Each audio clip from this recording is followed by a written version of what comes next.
की जगह थी या मंदिर की दुकान थी, उस पर वो अपनी दुकान लगाए हुए उनसे खाली करने की कहो तो करते ही नहीं है। कदाचित धर्मशालाओं पर कब्जा कर लिया है या जो धर्म के लिए भूमि दी गई थी उन पर उनके मकान का निर्माण हो गया है। उनसे कहो भैया खाली कर दो, मंदिर को आवश्यकता है, वो खाली करने का नाम ही नहीं लेते हैं। यानी जो बचपन से रह रहे थे वो पैदा हुए, उनके बच्चे पैदा हुए, अब भी उनके वो 20 रुपए महीने चल रहे हैं।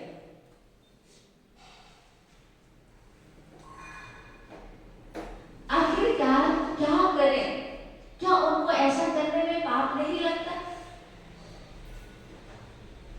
तो ये गाथा पढ़ने में आई कि जो व्यक्ति ऐसा करता है उसके लिए क्या हो सकता है। तो गाथा में लिखा है सौदत्तां परदत्ता वा यो हरेत् वसुंधरां षष्टिवर्ष सहस्राणि विष्टायां चाहते कवि। जो व्यक्ति स्वयं के द्वारा दी हुई भूमि का और दूसरे के द्वारा दी हुई भूमि का उपभोग करता है अर्थात संपत्ति का भी उपभोग करता है, वह आज भी क्या होता है ना, यदि कमरा तुम्हारे नाम का बन गया हम उसी कमरे में रुकेंगे। जब तुमने उस कमरे का दान कर ही दिया तो उस पर आपका स्वामित्व कैसे रहा?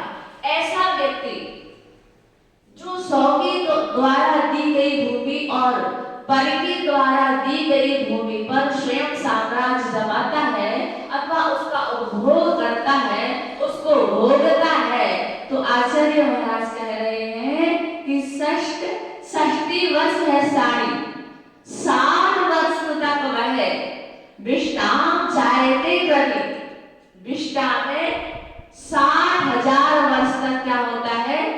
कीड़ा होता है।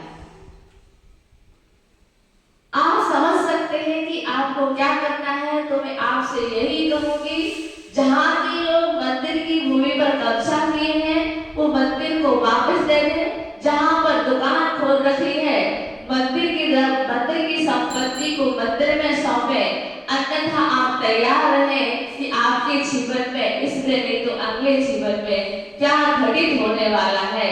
इन सब बातों का आपको ध्यान रखना चाहिए।